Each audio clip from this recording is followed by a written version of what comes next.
On a tout un discours à la fois sur un modèle réunionnais de tourisme durable, un modèle réunionnais de développement durable. Donc une fois de plus, nous sommes en face d'une contradiction majeure.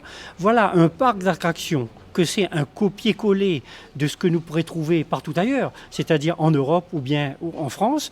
Non seulement un parc d'attractions qui n'a aucun intérêt ni sur le plan culturel, ni sur le plan historique et pas même patrimonial, c'est un parc d'attractions que bien entendu que n'en a une vocation uniquement dans une logique de marchandisation. C'est-à-dire c'est de la consommation de loisirs, c'est une politique globale que les menées au niveau de la Réunion et qui va à l'encontre du modèle réunionnais que tous les élus y prétendent défendre aujourd'hui. On est sur un projet du maire du Tampon qui s'appelle le projet des 10 tyroliennes.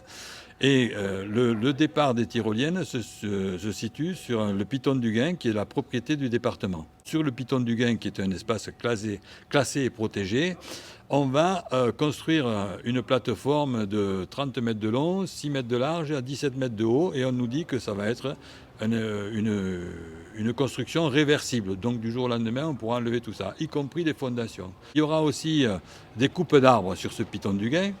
Il y a 4000 mètres carrés donc, qui vont être coupés. On n'a pas le droit, sur ces espaces classés protégés, on a le droit de ne rien faire. Il va y avoir un tas d'inconvénients pour la faune, pour la flore et pour les habitants. On repart avec le verre à moitié vide. Il est plein parce que pour une fois, on a rencontré des élus. Mais l'autre moitié qui est vide, c'est que le département, en fait, ne nous a pas répondu à nos questions. Il a simplement un peu botté en touche en disant le Piton du Gain, c'est peut-être le département ça figure peut-être au domaine du département, mais c'est sous la responsabilité de l'État.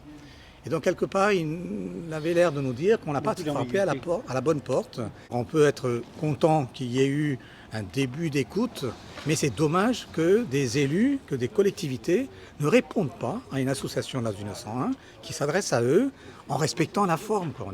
On a écrit quand même au président du conseil départemental et nous n'avons même pas eu une réponse pour nous dire adressez-vous à l'ONF. On l'aurait fui depuis longtemps.